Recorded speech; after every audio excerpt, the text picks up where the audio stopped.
I'm saying Good afternoon, everyone, and now call to order Knox County Commission's Rules Committee for July 28, 2025.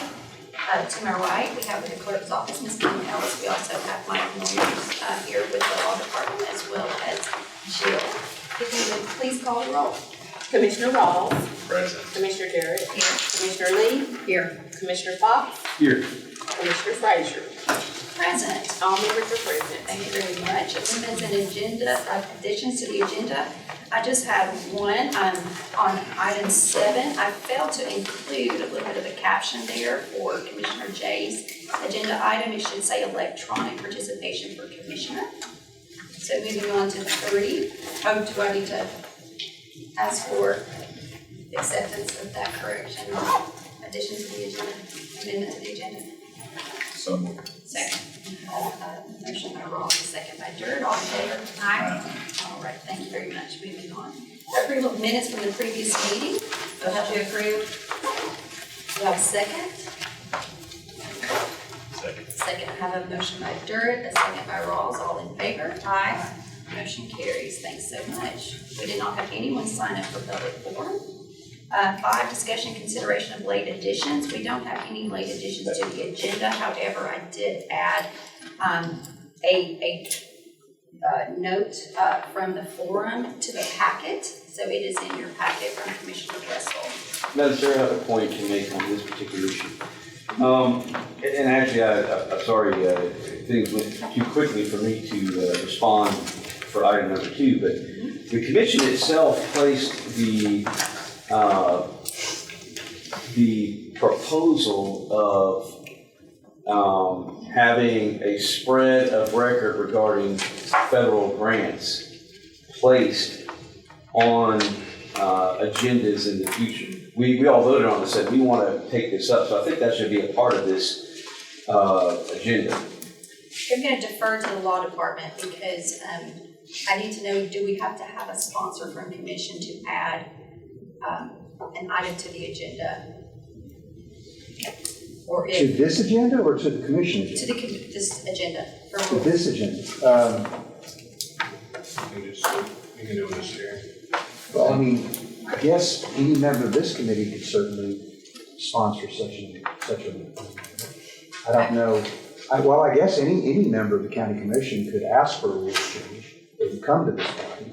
But as far as amending today's agenda to take something up, that would have to be sponsored by one of the members of this body. But, okay, I just have a question, because we passed a resolution that said we're going to do this at the next rules meeting, so. Is that?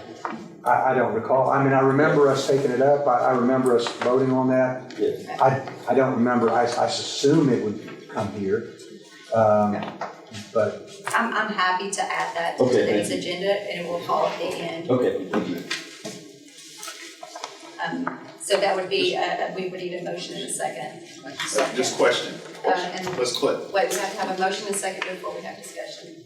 I move that we honor the resolution passed by the commission at large to take up the issue of adding a spread of record provision for federal grants to appear on agendas through spread of record. Second. Okay, now discussion. Commissioner Ross. Before we vote on it, I'd like some clarification. I don't think it was a resolution. I thought it was a consideration from Mr. Vanderbeek to do it. He said a condition I'm willing to do is we can do a spread of record. There was no technical resolution or an ordinance. I think we were doing it in the context of taking up this. What was it, Andy? I'll tell you what it was. It was a substitute motion passed by Commissioner, or that was voiced by Commissioner Durrett to substitute the ordinance provision that I was seeking and make it a spread of record, and we voted yes on that. So that's what that was. We had a formal vote. It was yes, and so that's why. Do you remember what meeting it was? We should look at the minutes. Yes, it was I've already looked at the meeting. It was the May meeting. I might suggest let's add the discussion to the agenda, and we will, at that time, we will discuss how it came about at commission. and then we'll get to the other items on the agenda, and then we'll try to get some clarification on that at the end. Would that be? It may actually be April. That'd be fine. Just put it under other business. Yeah. Right. Okay. Right, so we did have a motion and a second to include that, so all in favor? Aye. All right, motion carries. We will include that under other business for discussion for clarification. Okay, let's see. I also wanted to just make a statement. You know, a lot of times in the Rules Committee, we have members outside of the Rules Committee to put forward changes to the rules. So we have several of those commissioners here present. I will call on you when your item comes up for agenda. Also, we may have other commissioners present who want to speak to those. So I was just going to ask if there are any other commissioners present who would like to speak to agenda item to kind of let me know up front. So just a point of clarification. Thank you, Commissioner Hill, and Commissioner Jay. I will call on you as well. All right, moving on to our first agenda item, number 6, discussion and consideration of amending Rule 6, Section H, reorganization meeting order procedure. Commissioner Fox. Thank you, Madam Chair. Yes, I prepared this revision of the rules because when we had our reorganization meeting, we just had a lot of problems dealing with this. I believe it was this particular committee where more people volunteered to serve than were slots open. So I tried to think of an expedient way to quickly fill slots, and it seemed to me, my recollection was that without it could have been, in a sense, a race to the courthouse. I don't know if that illustration means anything, but it's like the first people to be nominated would be the ones to appear on the committee, and that seemed to me to be a not appropriate way to fill the committee. So I tried to think of a way that would allow for people to vote on a number of different commissioners who they thought should serve, and we could be done with one vote essentially instead of this long, arduous process. So that's why I offered it, and it just involves people writing down their names. Of course, every vote's going to be read, so it's going to be a public ballot. But you know, the vote getters the highest vote getters will be the ones that serve on the. So that's it. That's it in a nutshell. Thank you, Commissioner Fox. I do want to say thank you for getting this together and offering some clarity and especially clarification in the language. I appreciate it moving forward. I think it's a great idea. So thank you very much for bringing that to our attention. Does anyone have any discussion? Had some time to read through Commissioner Fox's proposed amendment?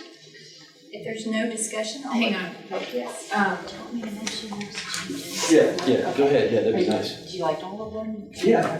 You were just, what you were saying was this is redundant, basically, right? Well, yeah, so we have looked at this, and the way that I read it is like after every standing committee, you wanted to recess and do the officers, whereas we don't, the way they do it now, is we have one resolution for all the standing committees, and then we recess, and then we convene each standing committee to do the officers. So that's what I was suggesting, to remove some of this language, because I read it to be that you would recess after each standing committee. Right. Right? Okay. Right, yeah. Okay, so basically for what the handout is under B, there's some language that's repeated in a few sections during the reorganization meeting. You see midway through, the commission will then adjourn and proceed to Rule 5. So we were going to delete, because that's one sentence. That's one sentence. So that's in B and it's in C. It's in all of them, yeah. Yeah, well, it's B, C, and the last one, 8 on the last page. I guess you would delete that whole number 8 under That's right. D. Roman numeral 8. Okay. So we were going to delete all that. Did you want to add that language at the beginning of 4 to make that more clear, or did you not think that was necessary? Yeah, no, Okay. that's And then we were just gonna propose at 4, just to keep the order of things, to add following approval of the resolution appointing commissioners to standing committees, comma, the chair shall recess the full commission, and then continue with how it reads currently. Jill, give me some clarification, number 4 where? Oh, page 23.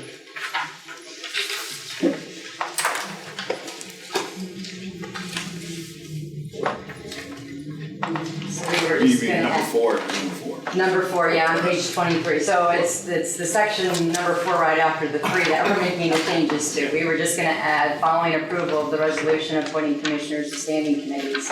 The chair shall recess the full commission and convene a meeting of each standing committee separately, one at a time as follows. And it continues. So, help me, okay, now, let's start from the beginning. How would this work? Let's do like a pretend reorg Right. and just for example, let's use the Rules Committee since it's a standing committee. How would it work on a reorg day under this? We, all those, just the nomination process is the same, okay? But we have 7 nominees for 5 slots. Okay, So then, all the nominees then have an opportunity to, if they want, to speak on their behalf while they want. Okay. Then after that, each commissioner will vote on a ballot, the 5 people out of that pool of 7 that they want to serve on the Rules Committee. And then they hand that in, and then the clerk reads off what each commissioner's vote is. You keep a tabulation, you ask if there are any corrections to be made to the math, and then after that, the 5 highest vote getters are the ones who are named to the Rules Committee. okay. So instead of just doing it individually by one person or, say, we're doing all members at the same time. Right. Well, I think it depends on, as you go through A, B, C, and D, there are different scenarios that are kind of outlined. One, if the number of volunteers are equal to the number of open seats, if there's only one open seat. Which is what we would do right now, anyway. It really, I think where it clarifies is if there is a committee or board where there's one open seat and we have a lot of interest, that's where the paper ballots would come into play, where everyone would have a paper ballot. You would put your name in, I believe, one of the corners, and then you would list the number of names that we have open seats. And then that is turned in to the chair, which I did have a question for the law department. As we sit in the large assembly, how would those ballots be? Ultimately, they would have to be preserved and be a public record. Okay, we can't do anonymous votes, so you could go through the process of saying, well, Commissioner Rawls votes 1, 2, 3, 4, 5, or you could just say these tablets, we're going to keep these a public record. Anybody's welcome to. Well, it states, in the process that you have to write your name on the ballot, and then the chair reads the commissioner's name and Oh, okay. Well, the vote. It states that. As long as it's I'm not a asking- secret ballot. Yeah, not secret. Passing ballots to the chair, I had a question about that. How do we get those ballots to the chair? Does it even matter? Well, you're going to be in the As far middle of as- a meeting, so Okay. either Drew could pick them up from everybody and hand them to the chair, or we just pass them around or whatever, just make sure everybody's got them in. That's just a matter of physically walking them to the chair. Gotcha. And the 2 things, I'm sorry, I don't want to speak out of order. Go ahead. Well, it seemed like we were struggling with the reorganization because the first thing we started to do is everybody nominated themselves or something. I can't remember exactly what it was. It was just a weird dynamic. And then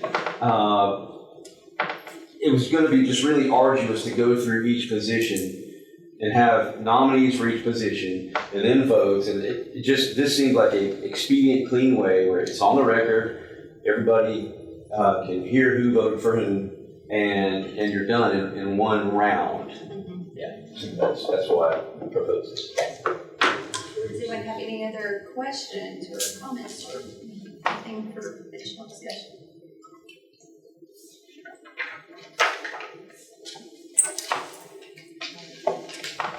I mean, I understand where you're coming from, 100%, but I just see this as making another, it almost seems easier to go individually to tally the number of votes that that person gets versus going through a list of 5 from 11 different commissioners. Do you understand? No, I don't understand that at all. Okay. If you're saying that it's easier to call for a vote on each individual chair and go around and do a roll call vote for each individual chair rather than just writing them down and having them read out one time, I mean, that doesn't make sense. Well, they would have to be read out for each individual commissioner. That's right, yeah. So it. Madam, oh, Go ahead. sorry, Yes, Commissioner Ross. I didn't mean that to interrupt you. That's right. Is it possible for me to ask Madam Chair and former Madam Chair a question? Sure, And- absolutely. Lark, were you chair? Yeah. Have we ever, from the 3 experiences, have we ever experienced what we experienced last cycle? No, Knox and Tuckahoe. No, I've been here the longest. The only we've never experienced that, mostly because we have a lot of work already and everybody has a lot of work, and so it's been a pretty rare circumstance where somebody's asked to be on more and more and more, versus like most years it's like, would you please serve on this, because we all have a lot to do. And with the exception of last year, usually it's one of those, okay, we have too many people, I'll bow out. It's pretty much, it's a professional courtesy. Last year it was just sort of a stalemate of, no, I want to be on it too.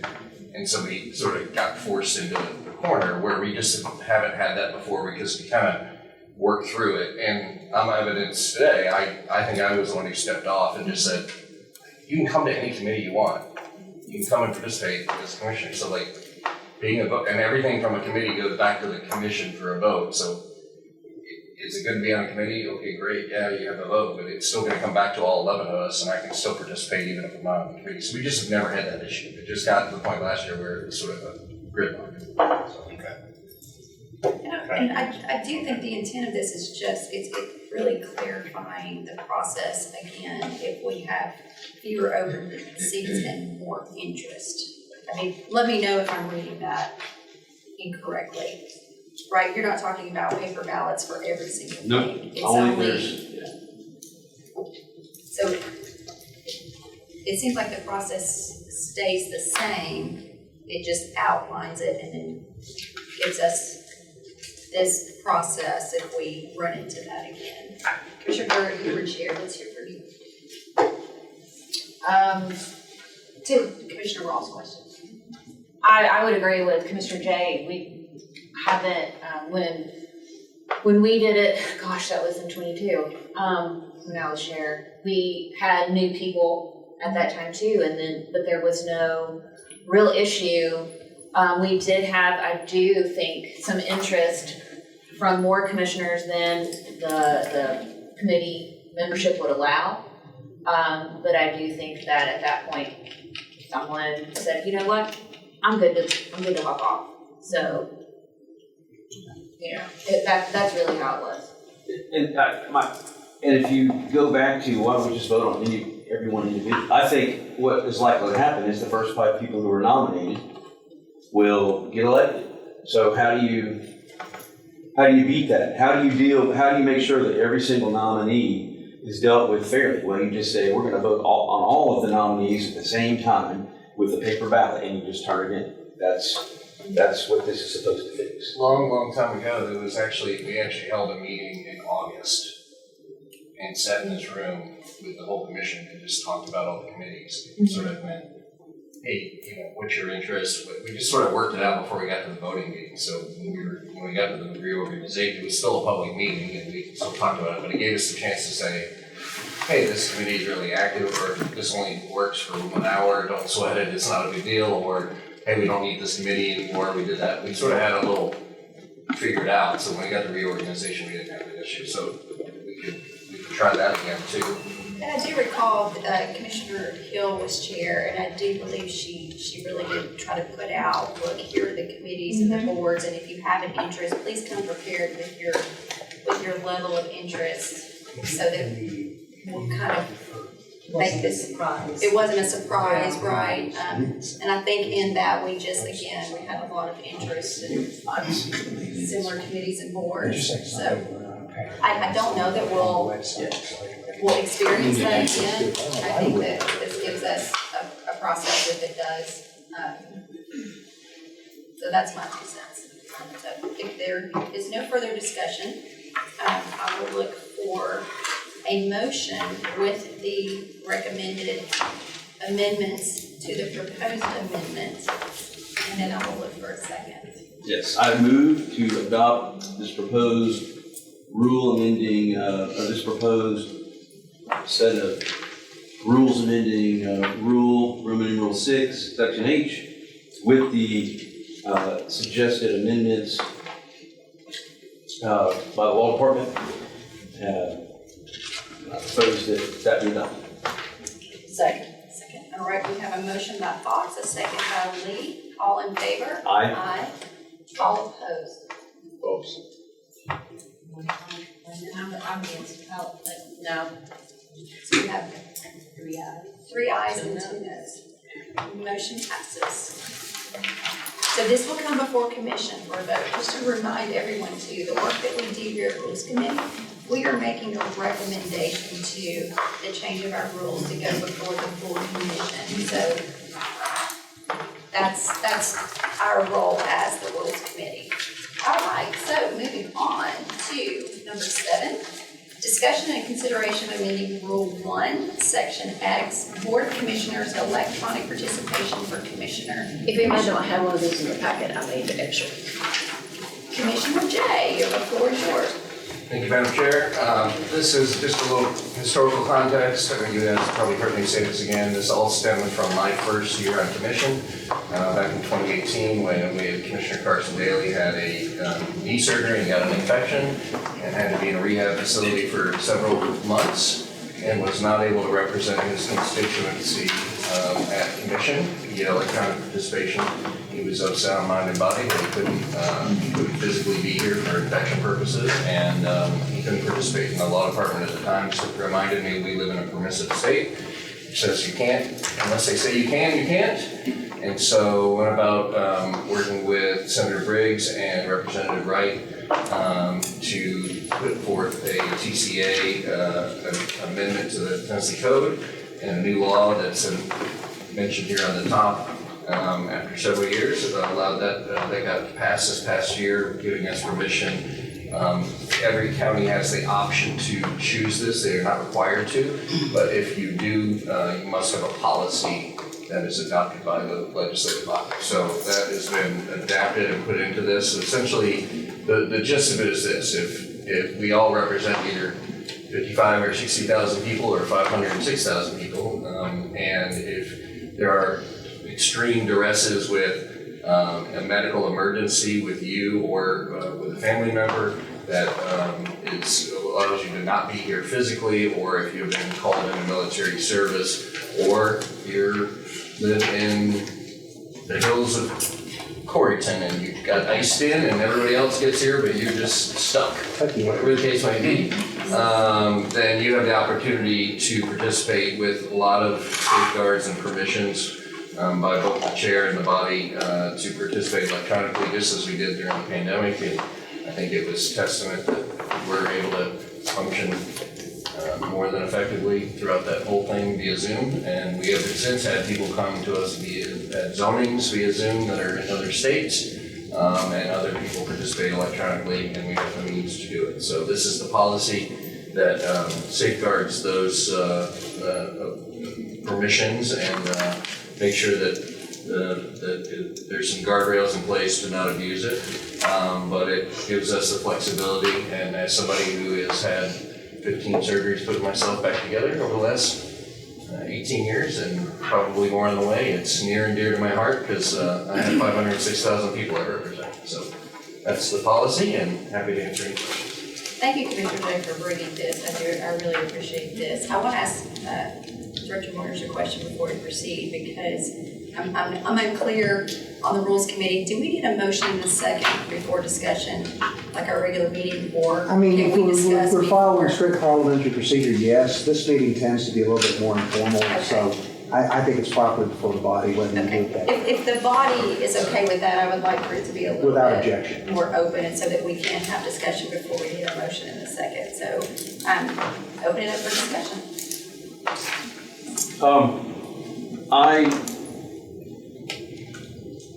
I have a couple changes that I would offer. Because I will note that, in the legal profession too, people are going to, from time to time, going to appearing electronically. So, in principle, I think I can live with this. But I don't want to constrain future commissions. And so for number 8, I would say until repealed by majority vote. It could be that nobody objects to this, but I don't think it should be hard to undo it if a future commission says, you know what, we've had this and we don't like it. So I move to amend this proposition by changing number 8 to say until repealed by majority vote. I think that comes from the TCA law. I think that's part of the law that it has to be done that way. By the same way. I think that's what they would. Oh, okay. So it has to be adopted by 2/3 vote? Has to be adopted by Okay. So yeah, that's, the rule has to be adopted by 2/3 vote. Generally, you can only repeal something by what they call an act of equal dignity, which means the same way you adopted it. So if it requires 2/3 vote to adopt it, then it requires 2/3 vote to repeal. I also, when it comes to calling into military service, I think if somebody's getting called to serve, like they're in the reserves and they get called up, I think at that point they just need to resign because they may be gone for 6 months or 8 months or something like that. Well, that would be up to the individual. And so the policy just allows, if they choose not to step down, that they can participate electronically. Yeah, but I would just say that's not an exception. I mean, are you aware? Again, that's part of the Tennessee law. This is essentially a verbatim of what the Tennessee law passed. Yeah. So I can't amend Tennessee law. Our policy essentially Oh, mirrors. so we're just adopting what they, I didn't look up the statute. We're just creating a policy to follow at Oh, the okay. local level that's been adopted in the state. Well, Commissioner Fox is looking at this. I got to tell you this. Nobody in this room is probably old enough to remember this but me. But when I first started in this office, we had a county commissioner named Joe McMillan from Tucky, Mike McMillan's father. I've heard the story. And have you heard this story? And there was some matter, he was in the hospital, some matter that was near and dear to his heart that one voted on. So they had him rolled in on a gurney Oh, yeah. to vote, That's the to vote on The that. vote and then leave, right? Yep. Yeah, this was discussed at the conferences too, in every TCA meeting. For the last 3 or 4 3 years. Yeah, and so they adopted this, so this is, Yeah, and I would just add that the Knox County Board of Education School Board has the authority to do this already. The legislative body did. They've had, I think, that for 15 years, so it hasn't been an issue on that side of the fence. When it comes to inclement weather, where it says not to exceed 3 members, does the state have any flexibility with that? Because what if an entire county is kind of snowed in or iced in? No, I think that, I think that there are still, there's still powers of the chair to do, if like the whole place is locked down, it's sucked in. My recollection, you have to apologize, I was on the bench when the pandemic hit, but my understanding was we were operating the way we were because of the emergency order of the governor. Right. Wasn't it? So, I mean. Correct. So I think we I will would have say to that- cancel it, we wouldn't be Right. able to all meet electronically. Commissioner Hill, for example, when this past snow situation we had in January, February, whenever it was, just postponed our meeting to a new date. So if it is a situation where the entire county is snowed in or iced in or whatever, that we can move the date. I think we did that this year. Yeah. Yep. Okay. And And yeah, public we did that. notices, sometimes we can't plan for that unforeseen, so I think we'll just have to kind of Right. address that as it comes about. So again, Commissioner Day, thank you for bringing this policy locally. So I will look for a motion in a second. Motion to approve this addition to the rules. Second. We have a motion by Commissioner Durrett and a second by Commissioner Lee. All in favor? Aye. All right, the motion passes. Thank you all very much. Thank you, Commissioner James. And moving on to number 8, discussion consideration of amending Rule 5, Section S, Commissioners not serving on committees with family members. Commissioner Hill, the floor is yours. Thank you. I proposed this in the last Rules Committee, and I believe it was Commissioner Fox that requested a delay on it. I think what I brought is very, very straightforward. And the reason I brought it is because right now, more than ever, we are under scrutiny with some audits going on and facing, some of our folks potentially facing some very serious charges. I just was attempting to do everything I could to make Knox County Commission as clear as possible and as removed as potentially possible from these two committees, because they were in fact controlled by the Personnel Committee, which is a part of our entity. So that was the full reason for this. I know that Commissioner Russell posted some alternatives, and she's not here to address them. I'll be happy to, or if someone else wants to speak, but I do have some comments about those also. Okay. So whatever your pleasure is, Madam Chair. Does anyone have any additional discussion? Yes, I have. Commissioner Fox. First of all, I'd like to note that something that Commissioner Rawls mentioned at the last meeting said something effective. We're talking about information, and we don't need to be disclosing information to indirectly through a commission. First of all, I want to say that we have an ethics policy, okay, that I think maybe address all this. But Section B of Rule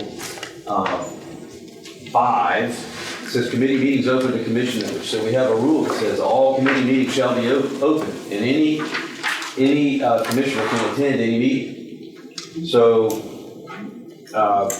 if the purpose of this is to keep a commissioner from attending a meeting where there may be discussion of sensitive information that would involve the spouse or a family member of a commissioner, well, then that's thwarted by the fact that we have this other rule here that says you can attend a meeting. So it really makes this moot. I will say, audit committee has executive rules that they have to follow, so it doesn't fall under Section B. And then I think Commissioner Hill was bringing in the Personnel Committee, because Personnel Committee then has oversight over the Audit Committee. Is that, am I reading that correctly, Commissioner Hill? Yes, you are. Okay, and Commissioner, I'm really only addressing, at least in this rule, those two committees, and nowhere does it state that other commissioners cannot attend. I mean, I don't know where that came from, but it's there. Okay, well, I mean, I'm just responding to the purpose of this rule that was written by Commissioner Rawls, which that doesn't make sense in light of the fact that a commissioner can attend any meeting. Now, I'm not aware, maybe I need the law department to explain to me how Section B rule is subverted by another rule, which I guess I haven't looked at to my chagrin. Well, but as I understand it, this rule is designed to prevent commissioners from serving on those committees. Any commissioner can attend any committee meeting with the limitations that Commissioner Frazier said about executive committee on the audit committee. But the difference between attending and being a member is you get to vote. Right. And that's where a committee feels the need to take action on something. This would prevent somebody from being in a position of voting on a matter that might implicate their family member. Right. And so I think that's the difference, the distinction. Don't we already have an ethics policy that would provide guidance for that issue? The ethics policy, and I don't have it in front of me right now, but the ethics policy, I think, speaks to supervision, or to like, what's the term for when you have a member of your family you're supervising? Nepotism? Nepotism, yeah, Things like yeah, that. yeah. I don't think it speaks directly to service on a committee where the committee has oversight over employees that may be your family members. I can't think of many situations where that has occurred. But where it does occur, it could present a problem. So, and I believe Commissioner Russell, when something came up, she recused herself from consideration of that. Even, I'm not even sure she took part in the meeting when it came up. But this, I think, would just make it the rule that if you have a family member, like, for example, I don't think we have any commissioners. Do we have any commissioners in our merit council? That's completely separate, isn't it? It's completely separate. Right, Yeah. but there's a good example though. If we could have commission members, and you had a son, for example, who worked for the sheriff's department, then you're overseeing that committee that oversees them, and I think that's what this is addressing, intended to address. Right. The other point that I have to make is, I'm going to have to get the memorandum opinion from the law department, but if you can literally serve as a commissioner while you are employed by Knox County, then I don't see how you can then come back behind that general rule and say, well, but you can't serve on this committee if you have a family member. Well, remember, and I haven't read the memo, I just got it, I just emailed it to you, and this is while I was on the bench, so I've never read the case before. Yeah. But from the order, it appears that there is a statute called the Political Rights Restoration Act, or something like that was passed by the Tennessee legislature, and Chancellor Weaver ruled that state statute would prevent us from saying that county employees could not serve as county commissioners. So it wasn't an act of this body, it was actually mandated by state law. Right. So that, I think, that takes it outside of the normal realm of this. Right. So, We'll need to look at that. Yeah, I'm going to have to look at that too. Well, at the very least, I'm going to move that option 1 of Commissioner Russell's proposed amendment be brought into the proposal by Commissioner. Before we do that, I'm just gonna ask for more discussion before we make any Okay. motions. I think we still had some folks that had some discussion points. I actually. Yes, Commissioner. Reading option 1, Commissioner shall not serve in any committee, subcommittee, or board that has the first part of it is essentially what I'm asking for. My objection to that comes in the second part, where at the very bottom of page 1, no commissioner shall serve on any committee, subcommittee, or board if that commissioner or a family member works in any Knox County government department or agency, which may be regulated, investigated, or overseen by such committee. An agency is defined as, but not limited to, nonprofit organizations receiving funding from Knox County and therefore by contract might be regulated, investigated, or overseen by the audit committee. I'm suggesting that that's extremely far-reaching. By nature of who we are and what we do and our families, many of us might have family members or ourselves even serve in a volunteer capacity on nonprofit boards. I can name several. I know Commissioner Oster serves on Habitat for Humanity. I serve on several. I knew that you did. You know, Commissioner Jackson's wife is Director of CASA. I mean, these are all agencies that, that at some point in time, Knox County may contribute under the nonprofit umbrella. I also suggest that gets very sticky too, because, and does that go to Knox County schools? If you work for, you know, if you work for the schools, if you work for the health department, if you know, how, where's the line drawn on that? In effect, if this option were to be adopted, it would not only rule out everyone that had any connection with KCS government, but the town of Farragut, the Chamber of Commerce, our health department, theoretically even our sheriff's department. I mean, the schools, these are all agencies that we give funding to. So I really do believe that is some considerable overreach, when all I'm requesting, and this in front of you, is just a clean slate, that on the two committees that some of us serve on, that have direct oversight and supervision to these, to audit and personnel, that link be erased. That is the only ask I have. Not that you can't attend any of these meetings and give input, just like I'm sitting here doing with you all. It's just to restrict any question, should problems arise, about, you know, about any potential conflict of interest. I have a question then, I need clarification. Yes, Commissioner. It says, shall not serve on any committee, subcommittee, or board that has a family member. Does that mean committee, subcommittee, or board that has a member who is a family committee? For instance, my dad serves on the IRG. Is that what it is, the IRG? Yeah. Industrial, what? IDB? IDB, sorry, IDB. So I can't serve on that because he serves on it. You know, we had a commissioner representative. I mean, is that what this is saying? That if you have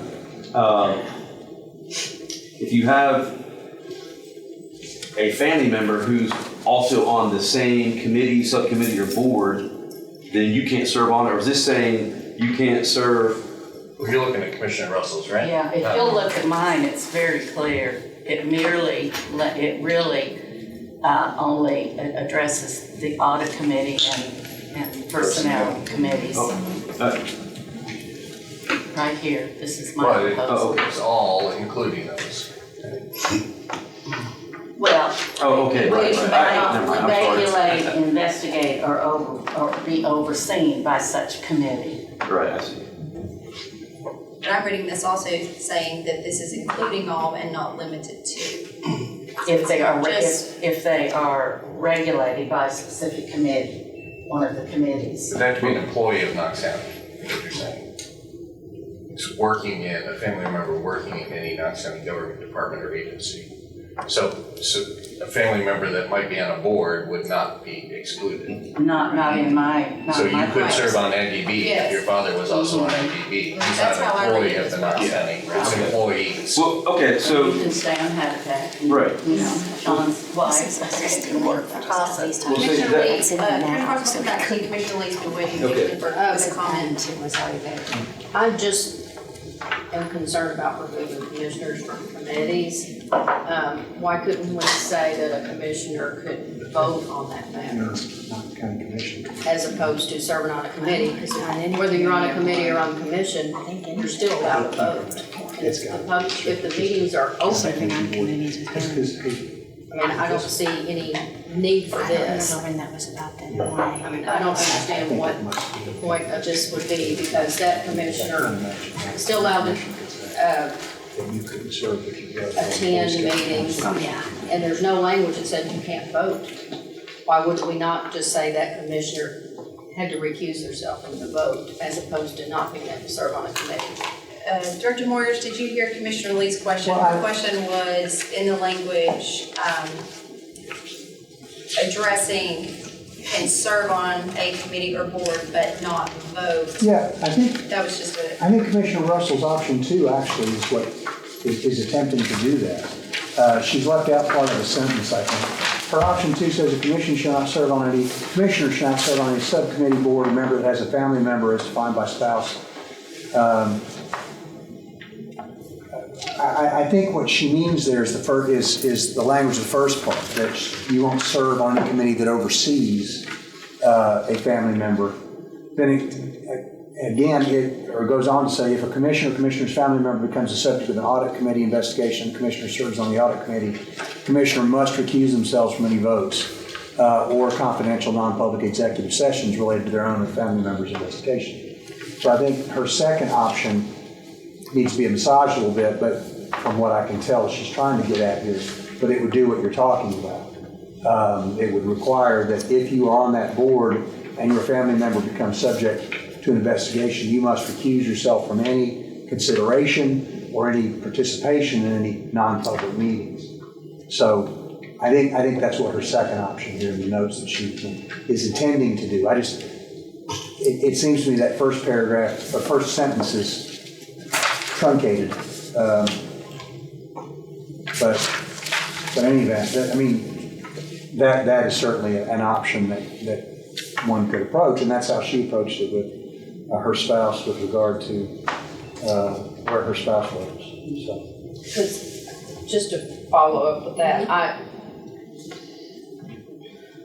I mean, if the intent of this, and I understand the intent of it, and, but, you know, all the nonprofits or any agency that are boards that come for funding in front of commission, if any of us serve on that board or a family, and then we're asking the county to give money, how is that not any different than having a commissioner serve on a committee, such as audit committee? If she recuses or anybody recuses their vote, I mean, to me, it's like, if we're gonna do it, then we've gotta do it all the way. Across the board. Because, exactly, across the board, then you're gonna say, if you're on a board that comes before Knox County or your family member, and they're gonna be asking for donations from the county, you can't, I mean, it's the same thing, you should go all the way if you're gonna do that. You know what I'm saying? So like okay, let's talk about the juvenile court. We're 4 or 5 of us on that board, but now we're gonna vote on giving money to the board, to the juvenile detention. It's the same thing, because if this board brings, because you said, Commissioner Jay, you were gonna be bringing to get more money for the juvenile. I'm not saying I'm against it, but the board members that are serving on that board, are they gonna have to recuse themselves from? No, we don't have any financial interest in appropriations for an operation of Knox County. We serve on the board as a representative of the commission, but there's no conflict of interest because we're not approving money for, we're not employees, we're not benefiting from that appropriation. That appropriation is used to turn the lights on and fund the service and the staff. But if we serve on a board, or any of our family members serve on a nonprofit, then comes to the committee, comes to this Knox County and I says. think the difference is employees versus board. So let's just take Habitat for Humanity. So if Terry's husband was the executive director of Habitat for Humanity and was an employee of Habitat, Right. and they were they applied for funding as part of defined services, she may want to recuse herself from that vote but if it's part of a larger package, it's the same reason why, like, you can be an employee of Knox County and be a commissioner. We've had that happen many times. Right. And there's actually a thing in the charter, it's not in the rules, but it's in the charter that says that when it comes time to vote on the budget, it would affect their salaries. Right. No raise, they have to disclose that they are, but it doesn't prevent them from voting. So I think There's some magic words that I was just looking that up.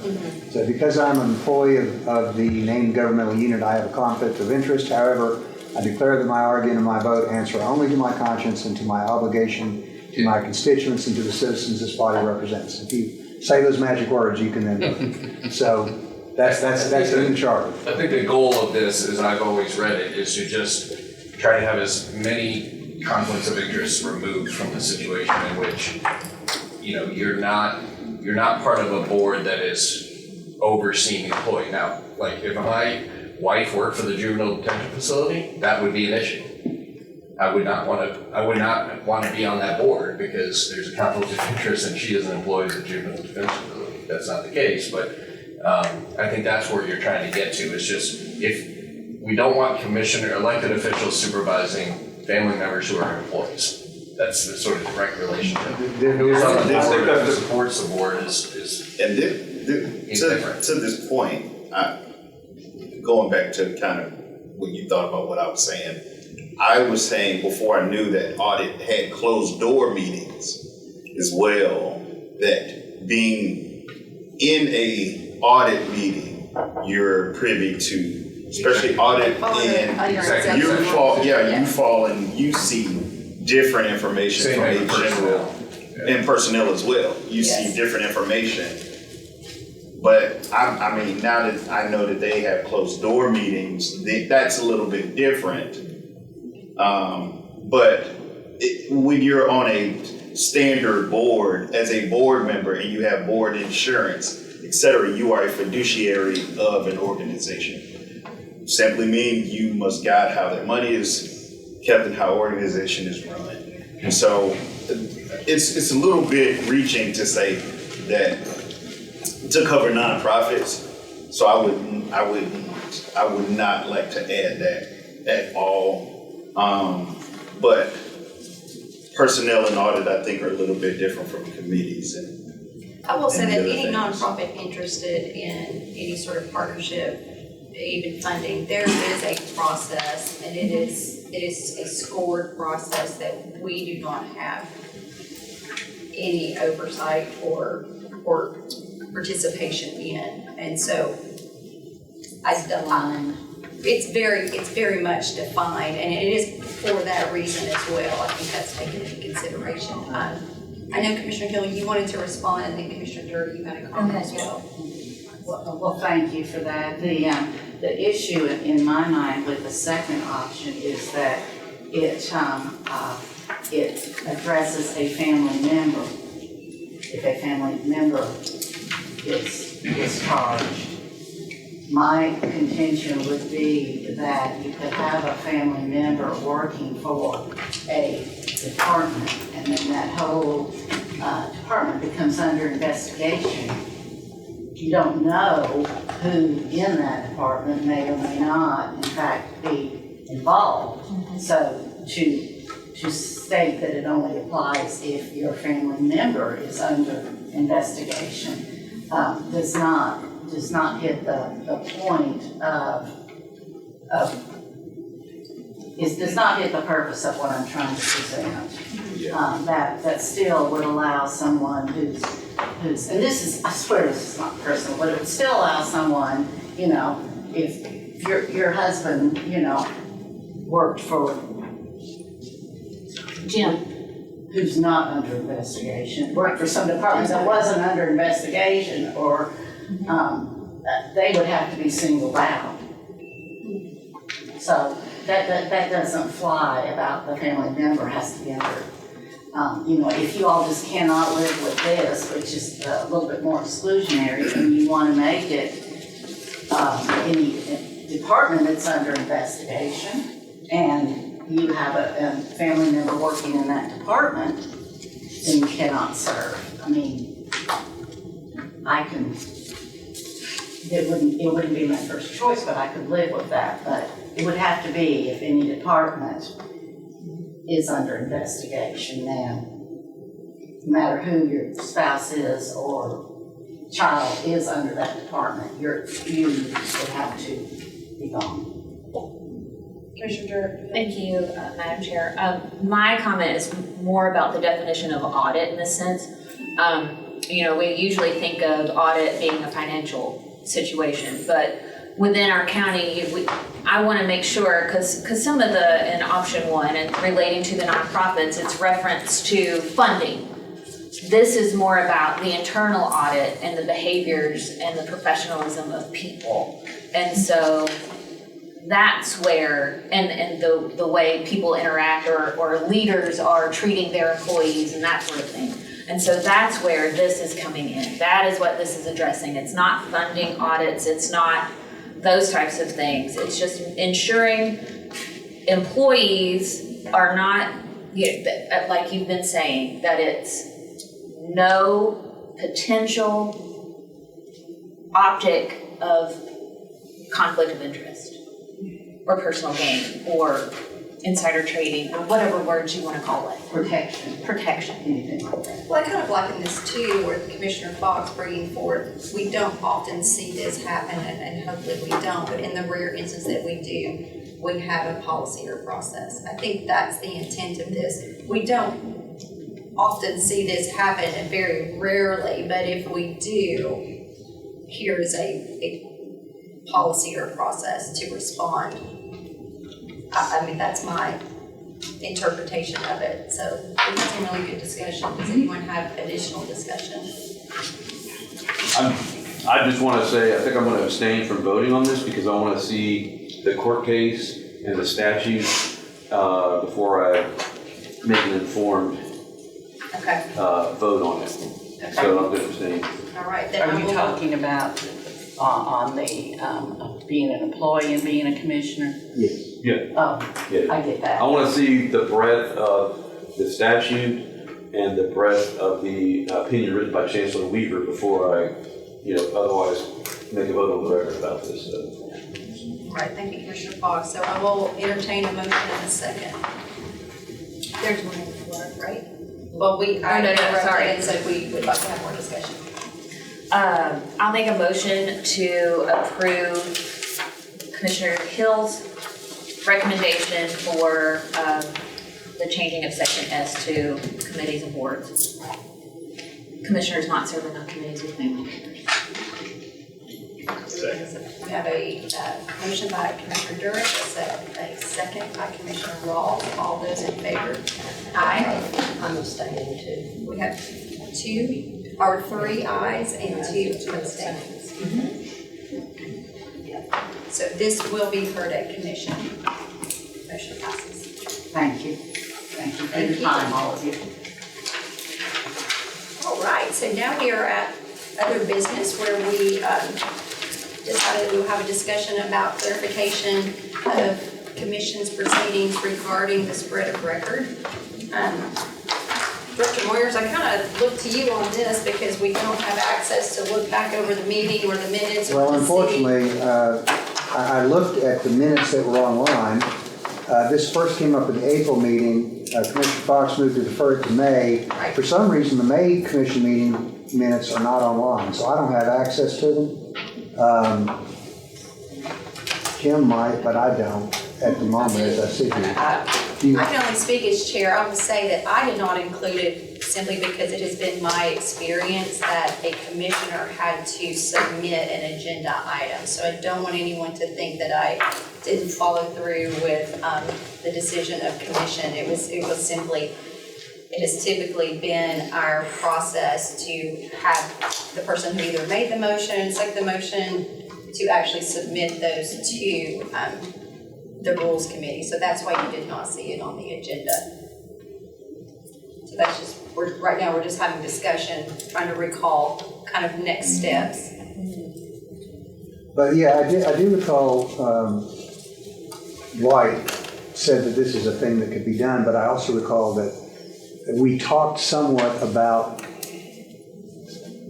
doing it electronically, or at least some of the documentation, because it was going to be so much paper that it would have been outside the scope of what would be practicable. Yes, and I will That's say, part of our I've had agenda. those I remember that part, discussions. I've had those discussions since our last meeting with the law department and also community development and Dwight, and we are trying to figure out what is actually allowable as far as spread of record. If the captions will suffice, or if every grant application would have to be, or if there is a link to the application, if that would suffice, rather than including verbatim every word of the grant application because we are potentially looking at minutes getting into the hundreds and hundreds of pages. So I've had some of those discussions, which, again, it's up to the body how you all would like to proceed with this consideration. I think we already addressed that issue, because if you look at the grants that are considered, usually on the non-consent calendar, on the consent calendar, they are all listed. It's just that you don't literally put the entire, you just list the caption and not the entire grant itself, because I've commented on it, I've gone through 100 pages of grant information here. So I don't think that's an issue. I think we just handle it the same way as we handle it right now on consent calendar. What I would like to suggest is, because you brought this to commission and now bringing it to rules, I would like to suggest that you potentially get with the law department, community development, and Dwight, and figure out the logistics and the nuances of that, and we need to determine what will suffice as public record in the minutes and what will not. If it is spread of record, I think there's still some gray areas on that we need some clarification that I don't feel like this committee we are equipped or have the expertise to do. So if the body would entertain that recommendation, I feel like that is a really positive and productive path forward, and then we can bring it back to the rules committee. I'll be happy to get with you so that we make sure that it gets on the agenda and that you can present those discussions and findings so that we can make a well-informed decision. Okay. Would that suffice with everyone? Mm-hmm. Okay, so we don't need a motion or anything because that was other business, but we all are agreeing that that is our productive path forward. All right. Fantastic. Thank you all very much. All right, so we do need to schedule the next meeting.